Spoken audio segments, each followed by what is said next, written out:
Our Holy Father has repeatedly warned us of the spiritual dangers of living in what His Holiness has called a culture of death. He has asked all Catholics to work to transform this culture of death into a civilization of life and of love. The Holy Father's words have indeed been prophetic. In Holland, an act of euthanasia has actually been carried out on television for all the world to see. And in the state of Oregon, in this country, for the first time in history, there has been a popular vote to allow physicians to help people kill themselves. The dangers of the culture of death continue to grow. We Catholics must be prepared to struggle for life.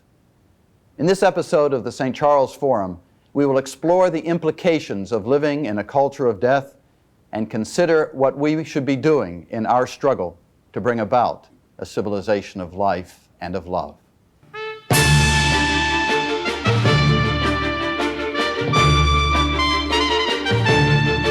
Eternal Word Television Network presents the St. Charles Forum from St. Charles Borromeo Seminary in Philadelphia, Pennsylvania.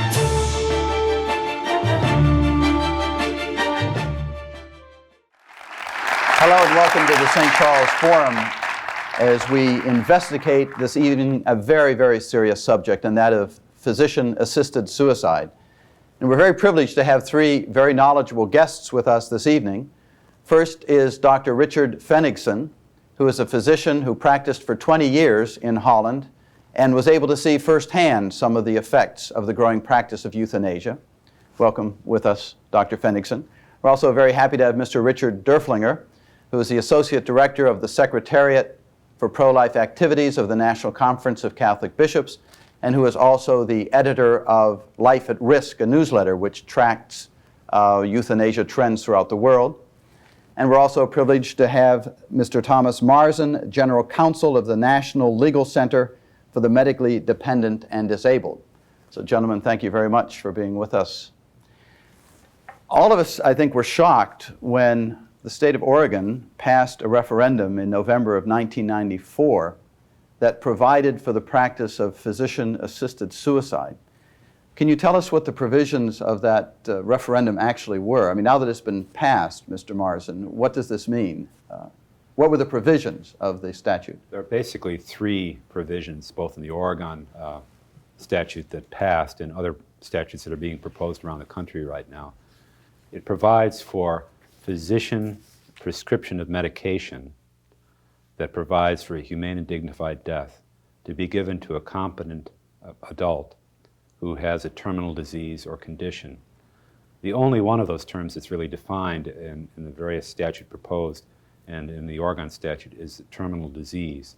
There it's defined as an irreversible condition or disease that will result in death within 6 months. So the statute says if there's an individual who's going to die within 6 months, he has a terminal disease, he may go to a physician, ask the physician to give him some kind of medication to allow him to kill himself, and the physician can do that without getting in trouble with the law. Is that the basic provision? That's correct. It's important to understand that terminal condition here simply means that one would die within 6 months. It's kind of an alternative to hospice care. That's the same kind of criteria that's usually used for admission to hospice care. However, there are many people who would die within 6 months without treatment. For example, some people with kidney conditions or with diabetes, for example. Those people might well fall within the definition of terminal condition. If they didn't get the treatment, that is the insulin or the dialysis, they would die. Therefore, they're terminally ill for the statute.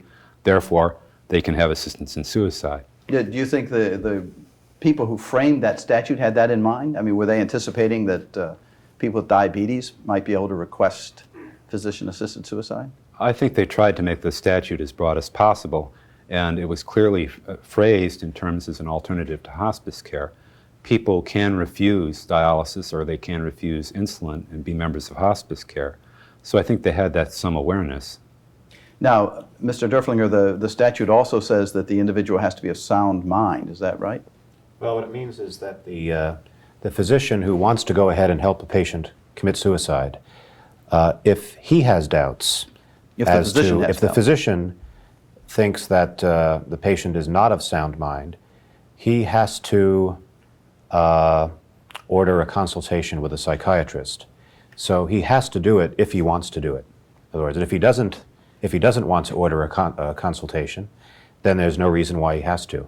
And it's particularly dangerous and open to abuse because there's lots of information that attending physicians, ordinary family physicians and so on, they see patients all the time with undiagnosed depression, and they don't diagnose it. It's a hard thing to diagnose just sitting in front of a person for 15 minutes. In fact, there have been studies showing most elderly people who commit suicide, they had seen their own physicians in the last few months, and the physician didn't see any problem. Mm-hmm. So this means a lot of people who are just clinically depressed go to their doctor. The doctor will say, well, you're of sound mind, you're walking around, you're not incompetent. They'll give them these suicide pills and they'll kill themselves. It could have been just a perfectly treatable case of clinical depression. So it's just the one doctor who's approached it can make this judgment? I mean, do they have to call other physicians? He has to call another physician who can be his personal friend, who can be somebody in the same practice. He gets to choose who the second physician is. Our expectation would be the second physician will basically rubber stamp what the first doctor says. Well then, who actually carries out the killing? Dr. Fenigsen, does the physician do it, or does he leave this up to the patient? The bill provides for assisted suicide. That means that the patient himself has to take by mouth. If you look for some other possibilities in this law, so you don't find them. So it's only taking drugs by mouth, prescribed by the physician, but the patient has to do it himself. Okay, so it's the patient who's killing himself, and so the physician isn't faced with the moral dilemma of actually killing somebody, just helping someone kill themselves. Is that right? Well, on paper. Then after the vote in Oregon, it became clear, a study came out that was done in the Netherlands, and also some revelations from Derek Humphrey, the founder of the Hemlock Society, who had been the biggest national fundraiser for this campaign. Now, the Hemlock Society is an organization that advocates... They advocate physician-assisted euthanasia. suicide, Mm-hmm. euthanasia, and they've sponsored a lot of these bills.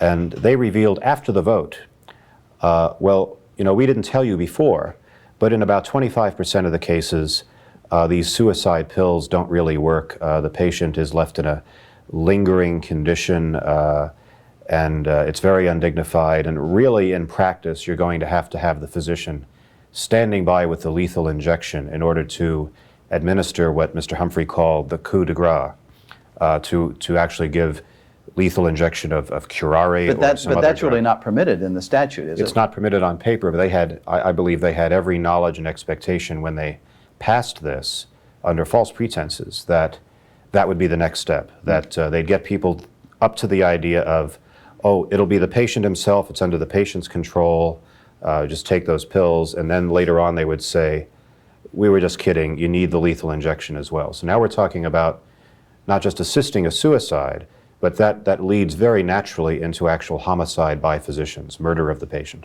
Well, Dr. Fenigsen, is it true that it may be somewhat difficult to kill oneself?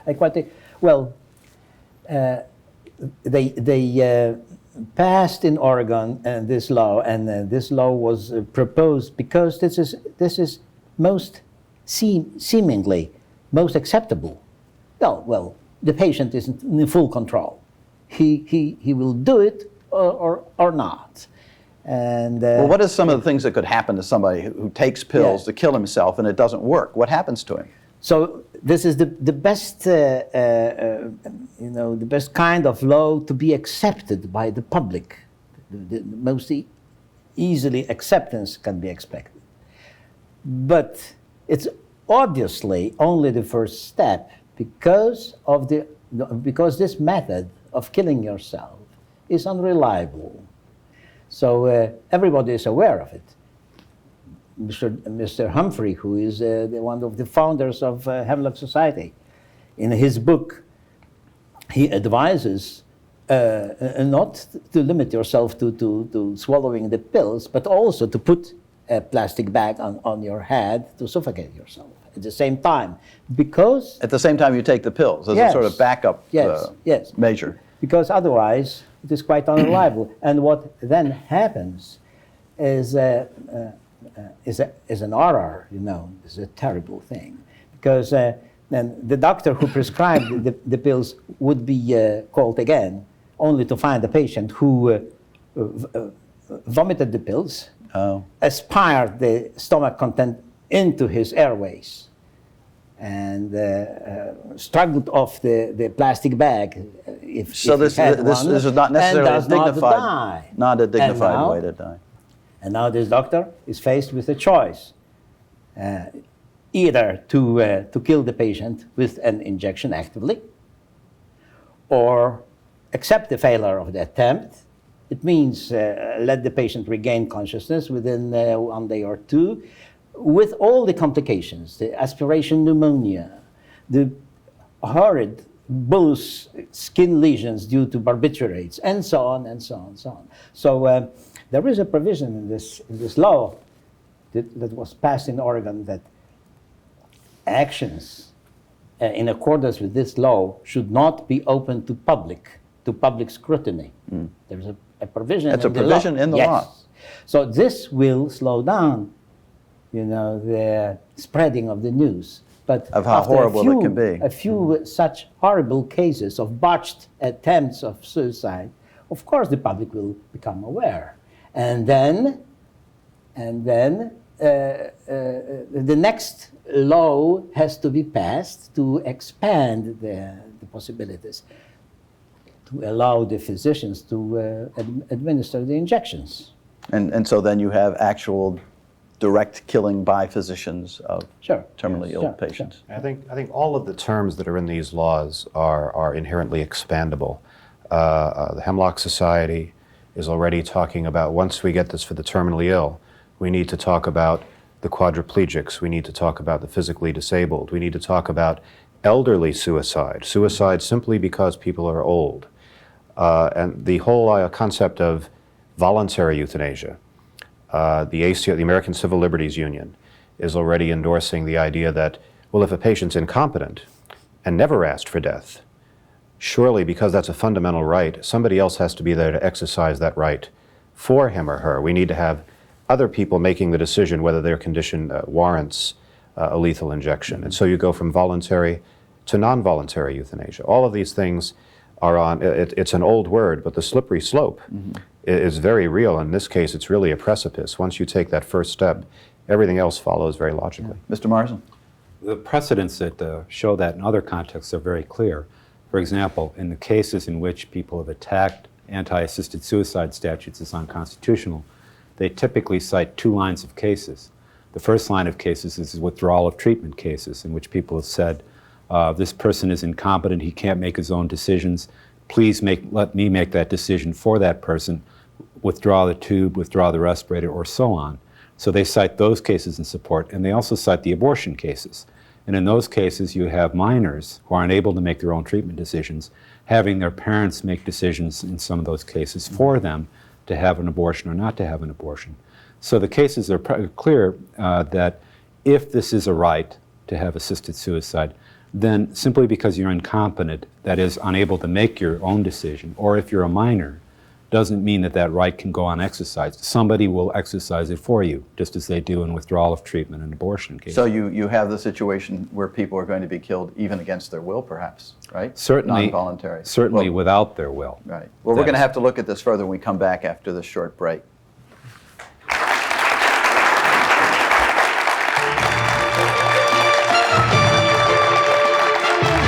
The St. Charles Forum will return in a moment.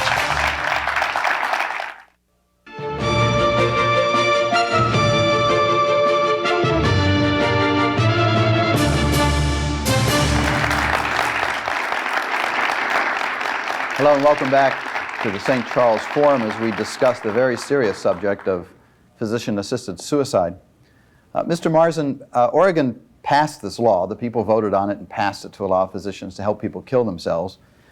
And yet, no sooner was it passed than there was a group of citizens that brought a halt to the implementation of law. Isn't that right? Can you explain to us what happened, what that process was? Sure. A couple of doctors, a number of people who had terminal conditions, a Catholic nursing home and a religious nursing home administrator of another nursing home brought suit against the Oregon statute. And they charged four things. The first thing was that they said that the statute violates the Equal Protection Clause of the U.S. Constitution. To make a long story short, Suppose you had an anti-assisted suicide statute that said no one can commit suicide except for black people, or except for Catholics, or except for people with disabilities. Wouldn't that raise constitutional issues? Well, that's the kind of case we're bringing. It says there's still an assisted suicide statute in Oregon that says it's wrong to have assisted suicide except for people with terminal conditions. Now, wait a minute. Are you saying that most of the states in this country have laws against helping people commit suicide? Yes. Many of the states have specific statutes against assisted suicide, and the other states, for example, such as Michigan, have often construed their homicide code to apply to assisted suicide. So in other words, the Oregon law says, okay, you citizens out there, nobody can help another person commit suicide except... That's right.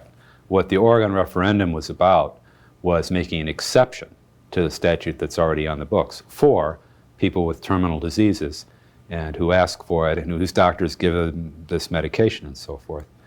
Aside from the equal protection question, there's also a due process question. Think of it this way.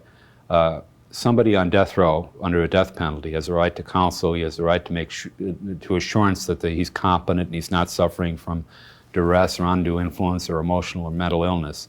The suit also claimed that the statute didn't provide for enough assurance that the person was in fact competent, was in fact making their own decision. And then the third element in the suit is what's called unconstitutional vagueness. And that is that some of the statutory terms were simply so vague that no one really could understand them. For example, what is a humane death? What is a dignified death?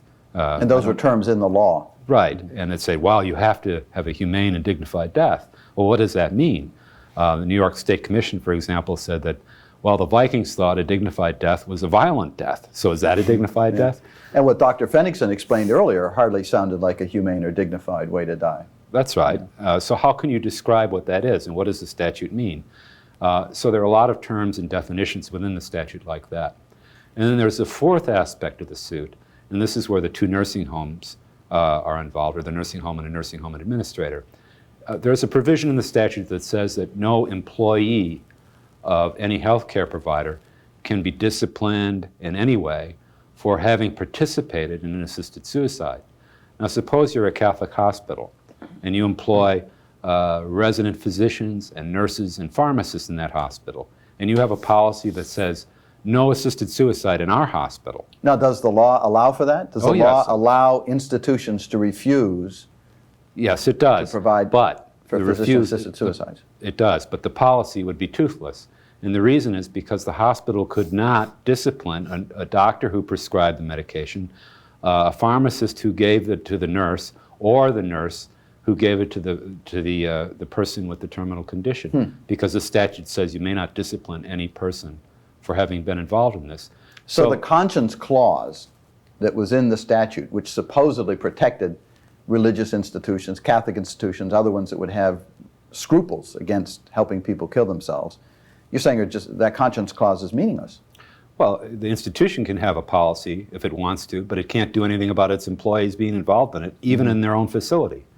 So from that point of view, the nursing home and the nursing home administrator brought suit and said that this violates the free exercise of religion rights of these institutions. They can no longer practice their ethical integrity to any significant degree if they have to allow this to go on in their facilities. Now, Mr. Doerflinger, these 4 points that Mr. Marzen has just brought up, that was enough to convince some judge out there in Oregon to put a halt to the implementation of the law? There's a federal judge in Eugene, Oregon, who at the moment has a preliminary injunction against the law, which means he decided these charges are serious enough and plausible enough that it warrants taking the law out of effect while they're reviewed more thoroughly. Why would it have been a federal judge to have made that decision? Because they're claiming that this violates certain elements of the U.S. Constitution, and they're also claiming it violates certain federal laws, like the Americans with Disabilities Act, which tries to guarantee that people with disabilities are treated the same way as other people under the law. And of course, here, they're not being treated the same, because if somebody has for example, a disability that is also a terminal illness, like AIDS, which in federal law is a disability. That's an interesting point, yeah. Then they are not being protected from their suicidal impulses the same way other people are. Their suicidal impulses are being encouraged and facilitated by doctors. There are other claims being made now by some legal commentators that other federal laws are being violated here too, like federal drug laws, which demand that doctors can't prescribe drugs, controlled substances like barbiturates, for anything other than legitimate medical purposes. I mean, is committing a suicide a legitimate medical act under federal law? I don't think so, and I don't think the Congress would think so, and we're going to be exploring that as well. How close was the vote? Were these issues brought up in the debate leading up to the vote? Some of the federal issues were brought up. The vote, support for this measure started out about 65% in Oregon. In favor of it? In favor. Oregon is the most unchurched state in the union. It's a very libertarian state. People are very rugged individualists, and this was the way it was sold to them. But even with all of that, the arguments against brought that support down to 51%, passed by the narrowest of margins, 51 to 49. And I think only with the aid of a great deal of demagoguery and a lot of Catholic bashing by the proponents. Basically, in the last weeks, they stopped even talking about the merits of the law, and they just started saying, "Don't let the Catholic Church tell you what to do." They said that sort of thing publicly? Oh, that was word for word. That was their radio ad. Don't believe the garbage. Don't believe the garbage the Catholic Church is putting out. That was in radio ads? Yeah, that was. In fact, the name of the committee they put up was the "Why don't you busybodies butt out and let the rest of us live our lives our own way" committee. Dear. So it was a lot of saber rattling about don't let the church tell you what to do, and of course. Unfortunately, not enough people stop to think maybe the church is right about this, because it really is objectively a terrible thing. It's bad public policy. Dr. Fenigsen, were you involved with providing an affidavit or something with regard to the challenge? That's right. Yes. Well, I was, I think, one of the several doctors, 8 doctors, I think, provide affidavits, specialists in suicidology, for instance, who stated how many patients, how many people commit suicide under the influence of a treatable depression. Treatable depression. So there was no provision that, somebody might be suffering from a treatable depression. There is a provision, but this provision is faulty. Okay, with a sound mind, quote unquote. Yes, Yeah. Precisely to tell that is that it leaves, it is up to the attending physician and to the consulting physician, both of them general practitioners or internists, to decide whether the patient needs counseling.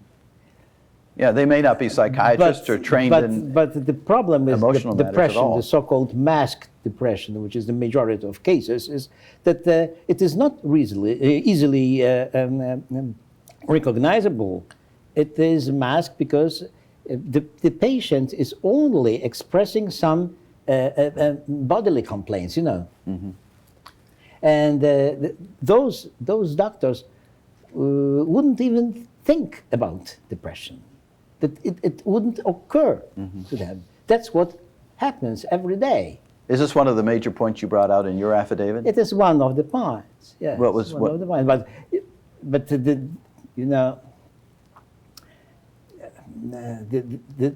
this law is not just evil. It's a very bad law. It's a very bad law. So if you take it point by point, you find that every article opens broadly the door for not only abuses, but dangerous, deadly misunderstandings. You start here in this law with a diagnosis, medically confirmed diagnosis, but the law fails to state that medically confirmed diagnosis, when confronted with postmortems, turn out to be wrong in 20 to 40% of cases. Now, it is a reckless and negligent and irrational act to do something like so irreversible as suicide, Helping someone kill themselves. Yeah. on the basis of a diagnosis that may prove faulty. And you But won't know till after the nevertheless, fact, and it it's is too late to do legal anything under about this it. act. Further, the terminal illness which is defined as incurable and irreversible illness, which would produce death within 6 months. Well,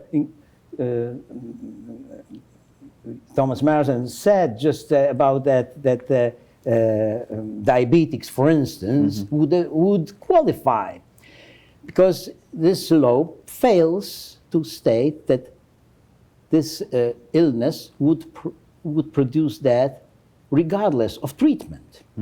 Yeah, that's no provision. But with treatment, but it's not only diabetes.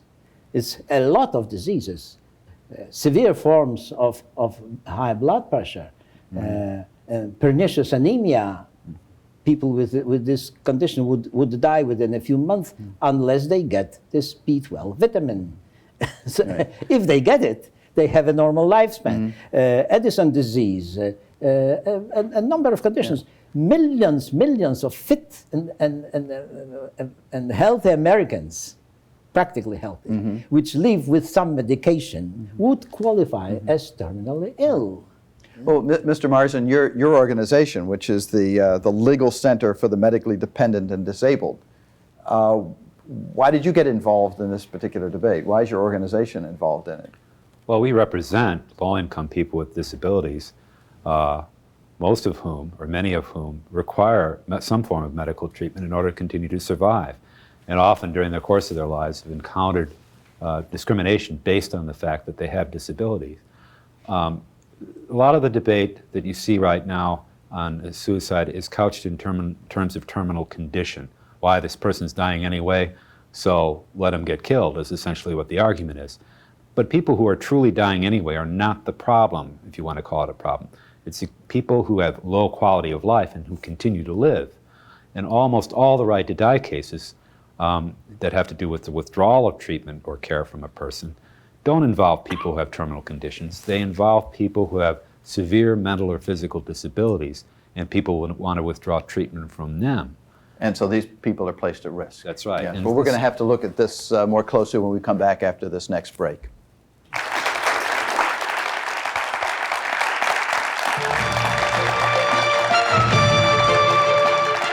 The St. Charles Forum will continue in a moment.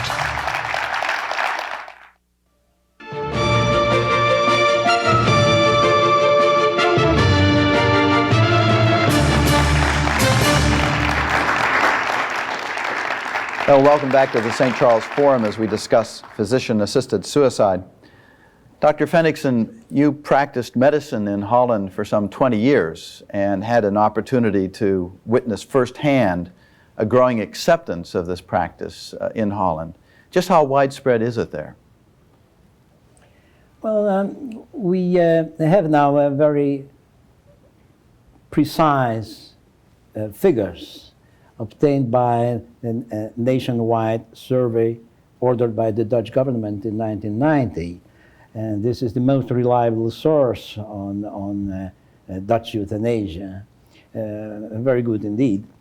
And so we have the statistics.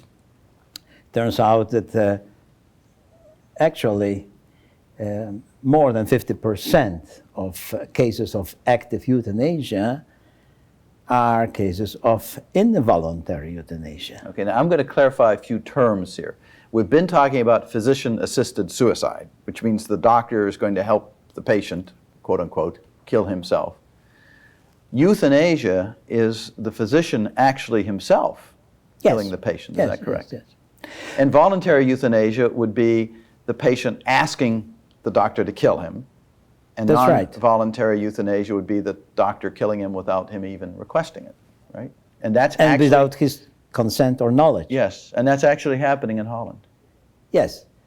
So the figures given in this report of the Remeling Committee, the governmental committee, are the following: that there were in 1990 2,300 cases of active voluntary euthanasia. Doctors killing the patients upon their requests with injections. 400 cases of physician-assisted suicide. And now there were 4,941 cases of lethal overdoses of painkillers without the patient's knowledge. So this is nothing else than active involuntary euthanasia as well. Which by any other name is murder, isn't it? Of course it is murder. But, doctors who do it feel very righteous about it. So this is the difference between the murderers and the doctors who are doing Yeah, the murderers often have guilty consciences, huh? That's right. That's right. It's incredible. Well, was this a gradual process, or Certainly it was. Certainly it was. It started with a few cases here and there, and a trial in Leeuwarden, but this is now quite an open practice, and it's accepted by the society, accepted by the medical profession, the majority of it. Now, I'm going to ask you what will sound like a strange question. Is euthanasia, direct euthanasia, a physician killing a patient, is it legal in Holland? It is punishable by 12 years imprisonment. And how many of these men committing direct euthanasia are going to prison? No, nobody. Nobody. So there was one, but he was then found non-guilty. He admitted himself that he killed 4 people without their knowledge. But another court found him not guilty, and a third court has given him 300,000 guilders in damages for lost practice. Oh no, he was awarded damages. Yes. The doctor was awarded Yes, damages. Yes, that's right. My goodness, what a perverted So if you ask me situation. whether anybody was in jail, there was one, but he was a few months, and so it ended. And he was compensated for his trouble, right? In a sense of having been yes, put in that's jail. right, This is yeah. astounding. Has the church in Holland raised its voice against this kind of practice? About 40% of Holland's population are Catholics, and about 38 are Protestants, divided into 3 or mostly 2 churches, Protestant churches. And the Catholic bishops repeatedly wrote letters, pastoral letters against euthanasia and things like that. But still, most Catholics in Holland support euthanasia. And as they have succumbed, they've given in to the mindset. In other words, they've basically given up their Catholic moral principles and bought into the dominant secular attitudes The of Catholic Dutch society. population does not differ in their attitude from the then general population as far as euthanasia. So that could be a real concerned. risk for us here as well, right, Mr. Doerflinger? Well, I think so. I mean, the Netherlands is far along on the road to secularization, more than we are. We currently have more churchgoers than they do. Dr. Admiral, who's one of the big euthanasia practitioners in the Netherlands, he's done many of these cases. He talked about cases where a priest was standing by, actually participating in all this, giving the last rites and so on, and then the person was euthanized. When people expressed, astonishment at that, he said, well, you have to understand, in our country, the priests, they're more like social workers. They don't really have any spiritual role.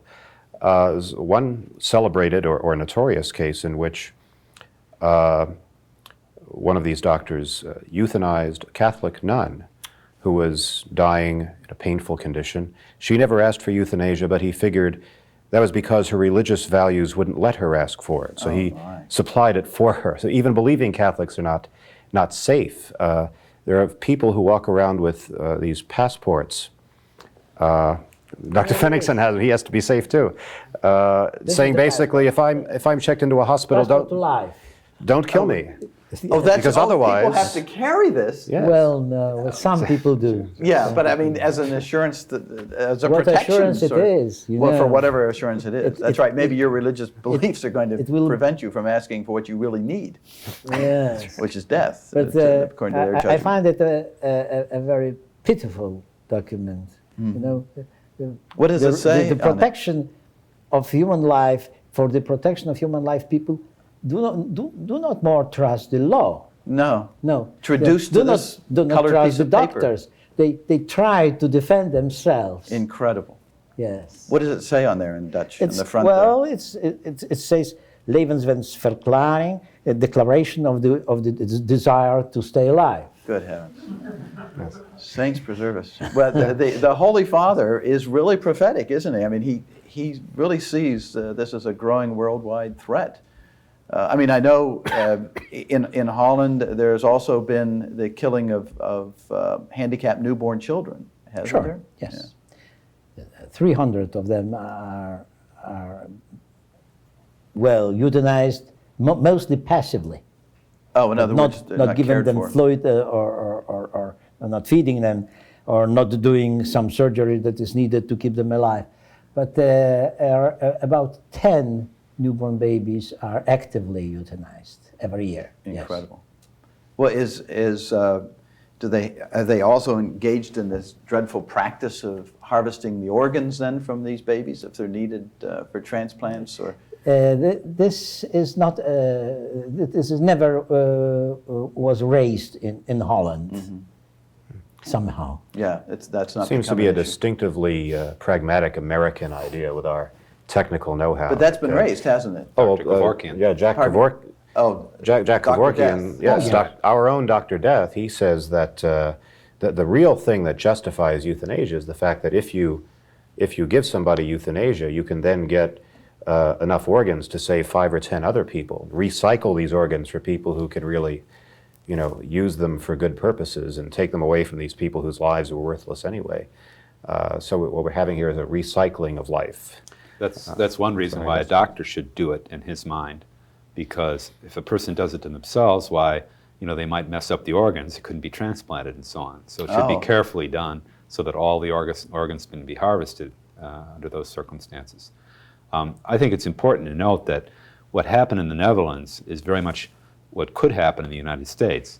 The argument there started out very much that the competent adult who is terminally ill wanted to have physician assistance in dying. And look what it's come to. You're euthanizing nuns because they might say no if they asked, and children who can't say no. And people with mental illness and people who are simply old now are also being provided it. Once you, in the law, introduce the notion that this is a good thing to get somebody killed, then people are going to make it very difficult to say that it shouldn't also be applied here. I mean, I'm a competent adult, let's suppose, and I'm in not very much pain, but I'm terminally ill. I can get a lethal injection. Whereas this child over here, because they're not competent, they might be in a lot more pain. Why shouldn't that child have a lethal injection? This is the kind of reasoning that these people use. It's simple. It's not a slippery slope. It's perfect logic. If you accept the wrong premise. That's right. It's straight. It's not a slope. It's straight down. Right. From you step off the precipice, and you go down. And that's what one of the celebrated Dutch physicians, Dr. Sproevenberg, right? Cor Sproevenberg, he participated in euthanasia of his own infant son. Oh no! And he argued in one of the medical journals, ethics journals. Well, we make much lesser decisions for our children all the time. How could we fail to make decisions like this when it's compassionate to have them die? So the doctors, of course, the decisions we're supposed to be making for our children are for their health and their life, promote their lives and their health and everything else. But they've decided, well, if death can be good, then let us decide for them when death can be good. Well, what kind of rationale is being used in our legal system to maintain that people have this right to kill themselves?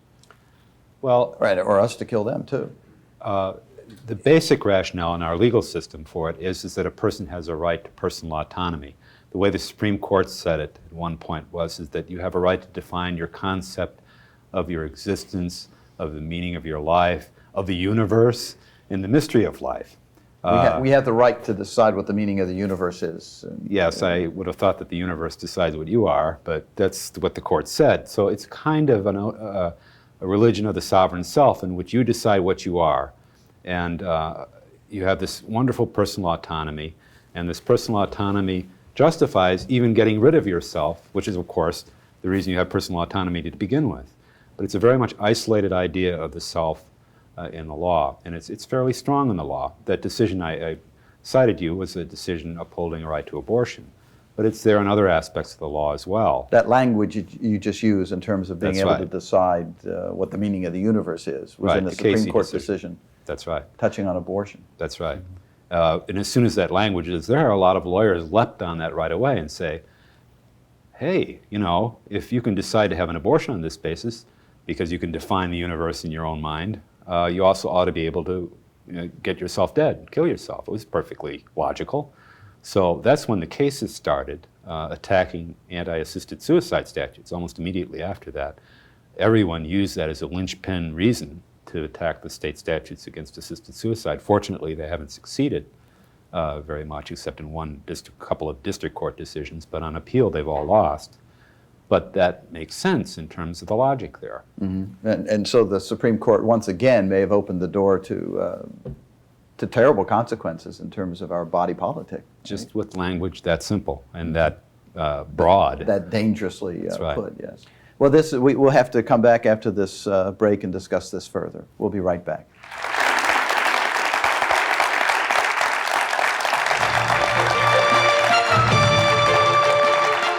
Stay tuned. The St. Charles Forum will return in just a moment.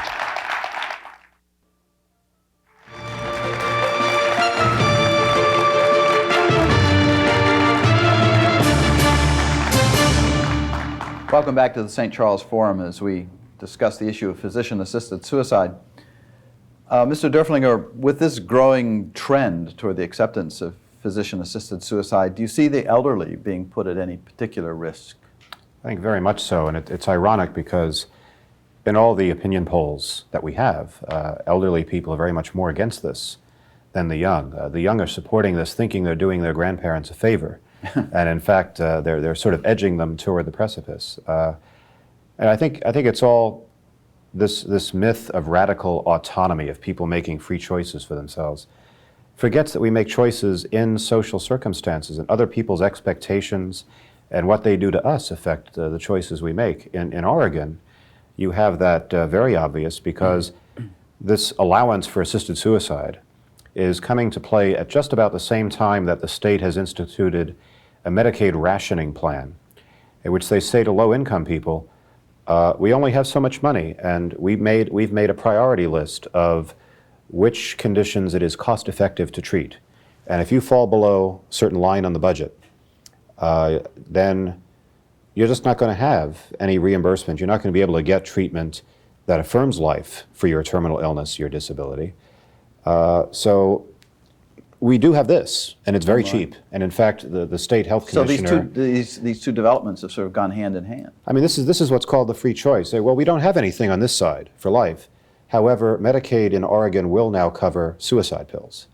And so your choices, your so-called free choices, are just being pressured and shaped by others around you. I don't think it always is economics. It's expectations. It's other members of the family gently letting grandma know that it really is kind of hard to support her and that she's gobbling up money that we need for the college educations. And grandma, who has always been sacrificial and giving for her family and she not wants wanting to do be a burden. what the family wants. I mean, she loves her family. She doesn't want to be a burden on them. So well, that's right. And I call those tempted. There's a suicide expert, a psychologist named Nancy Osgood, who's did a whole study of this kind of thing. She calls them not assisted suicides, but acquiescent suicides. And I think it's very significant that most of Jack Kevorkian's first clients, they all seem to be women, especially women who were at or just after middle age, who had always been sort of the pillar of their families, and everybody had leaned on them. And now they'd become a burden on the family. And the family was not really supporting them. And they went to Jack Kevorkian and the suicide machine. This ended up being the solution. But that could be a microcosm, a very small aspect of a whole social movement if this is allowed to spread. You know, Mr. Marzen, we've been talking about this autonomy of the self. You know, do the laws in the United States generally allow people to do just anything they want with their bodies and with themselves? No, obviously not. Anything from drug laws to prostitution laws and so on. So in other words, there's an inconsistency here. Oh yes, very much so. Even in the context of suicide, for example, every state in the country has a statute that says that if you are a danger to yourself, you can be confined to a psychiatric or psychological evaluation for a period of time to see whether or not you're suffering from a mental or emotional illness. We used to make suicide against the law as a crime 100 years ago. We changed that on the grounds that we felt that most people who attempted to commit suicide, almost all of them, were mentally or emotionally ill. And so we created this presumption that, whoop, you're trying to hurt yourself, we'll put you in the hands of a doctor. Well, of course, now we put them in the hands of a doctor, you may have a problem if the doctors are in favor of assisted suicide. But with these folks, we don't do that. We say, oh, this is a perfectly good idea for you. It's not a good idea for a 21-year-old bulimic who's starving herself to death. Or yes, we try to save her. Oh, we try to save her, and we'll send her to a psychiatrist, or some guy who's disappointed in love and he wants to kill himself. We'll grab him off the bridge. But the terminally ill person, why? We might even prescribe the drug for you. And so it's a total sea change when we see a person's quality of life lost. We're talking about terminal condition right now, but we can talk about any physical quality of life lost there. And so we just remove them from the protection of the law that's there to protect everyone else. That's right. Yeah. There is a strange thing about the concept of personal autonomy here. On one hand, you destroy yourself with your own personal autonomy. It's almost like, I don't want to lose control, so I'll kill myself so I can gain control. It's a kind of perverse kind of idea of personal autonomy that goes on here, but it certainly does go on. Well, it's mad. It's mad. I mean, Scripture calls Satan the father of lies, and evil just has an irrationality about it that just seems to be written all over the landscape in this particular issue. But if you're against physician-assisted suicide, I mean, does this mean that we have to do everything with terminally ill patients to keep them alive as long as it's possible to keep them alive? No, I don't think so. And I think a fear of that is something that is exploited by the euthanasia movement to scare people into this. They say, well, if you don't do this, then people will force you into all kinds of over-treatment against your will and so on. Catholic view, and I think a view shared by many other Christians and others as well, is that we have stewardship over our lives. We hold our lives in trust from God, and we need to take reasonable care of that. That doesn't mean we're obsessed with doing everything possible no matter what, even when it's doing more harm to the patient than good, even when the burdens of the treatment outweigh the benefits. So if someone's dying and it's seen that they can't be restored to health, you have to continue caring for them, okay? But you need not necessarily keep using extraordinary means to keep them alive. Well, that's right. I think you don't stop treating, but the treatment changes its goals. You're no longer trying to cure, but you're caring for someone you can't cure. And that whole vision of caring for people, not unduly prolonging their lives when it will do them harm and won't do them any good, but caring for them, being a companion to them, controlling their pain, controlling their loneliness, and all of the other intangibles that really go with the suffering of dying, and it goes beyond physical pain. All of that is something that's embodied in certainly Catholic medicine and in the whole concept of hospice care. And the hospice movement has been very much against this trend toward assisted suicide and euthanasia because it violates their whole vision of the care and the respect for the natural course of dying, respect for the person, that their model of caring has always reflected. Dr. Fenigsen, often you hear the case that people are suffering so much in a terminal disease. There's so much pain. Are there ways of addressing that, short of having people kill themselves? I mean, aren't there specialists in pain management and that help to alleviate there are now, this kind of suffering? Yes, yes. Well, there is quite a progress in the last 15 or 20 years being done in this area, and partly by the hospice movement, and excellent methods have been developed to alleviate pain by fractionate, by small doses of painkillers administered, not when the patient asks for it, but at some intervals of time, every second hour, every 3 hours, or something like that. So there are really excellent possibilities now to alleviate even very bad pain. Mm-hmm. Sure. I think that sometimes physicians have even indicated this in some of the Jack Kevorkian cases. I think one of them, the woman had been referred to or wanted to seek out some help. Wasn't that the case? Yes, I think so. I think the proponents of assisted suicide now concede almost to a person that almost all pain, physical pain, can be managed. Mm-hmm. There is only a small number of cases in which cannot. What they're talking about now, though, is something called suffering or anguish. And suffering is a justification. An abstract notion here. That's right. It's almost as though you're told you have a terminal condition. Why? You're going to be in anguish. Well, that's justification enough for assisted suicide because that's suffering. It's not simply that you have to have physical pain, but simply face death.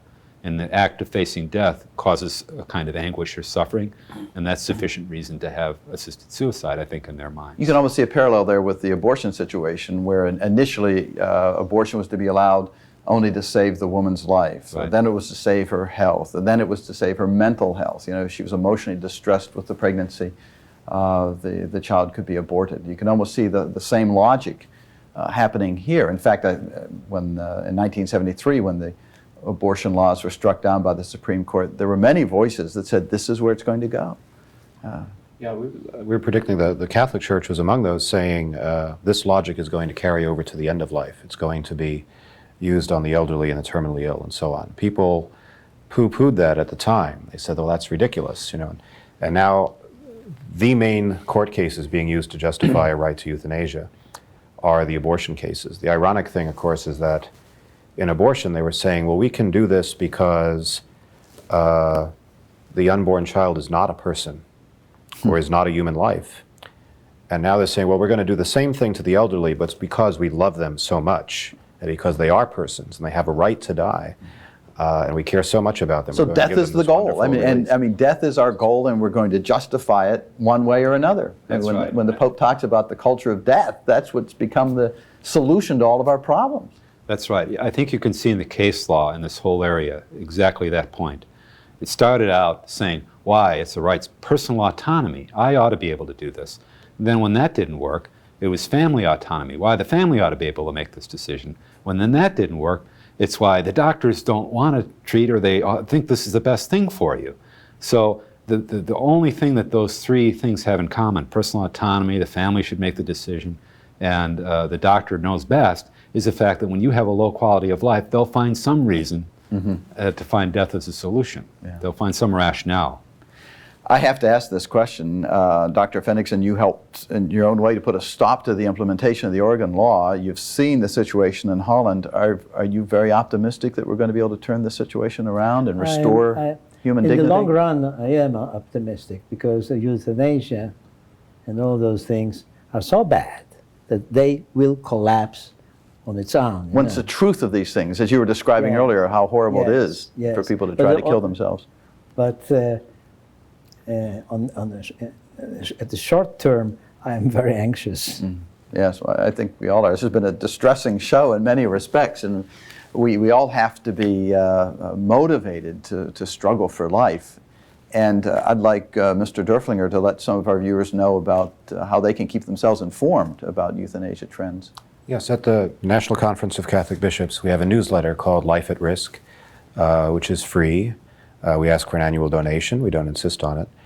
You can get it by writing to NCCB at our address. It's 3211 4th Street Northeast, Washington, D.C. Zip code is 20017. And we'll start, you write in or call in, we'll send you a free one. And what's the number if they want to call? Number is 202-541-3070. And we chronicle the things that are going on in the world. We have, as we speak now, there are bills pending in a variety of states, New Hampshire, Massachusetts, Maryland. The worst of all is New Mexico, which already makes the new definition of terminal condition that Tom was talking about, where you're terminal if you have a condition that causes you chronic suffering and you're not enjoying life. That's the definition of terminal condition. And that's moving forward. So people who are against this can be aware of these things, and if they live in these states, they can write to their state legislators and write to the local newspapers and raise an outcry about Yeah, we this. must become actively involved politically. We must pray. We must fast, subscribe to Life at Risk with Mr. And, Doerflinger, how and about pray your to the comments? Lord of life that we might restore once again true dignity to human life in our country. Thank you for being with us on the St. Charles Forum.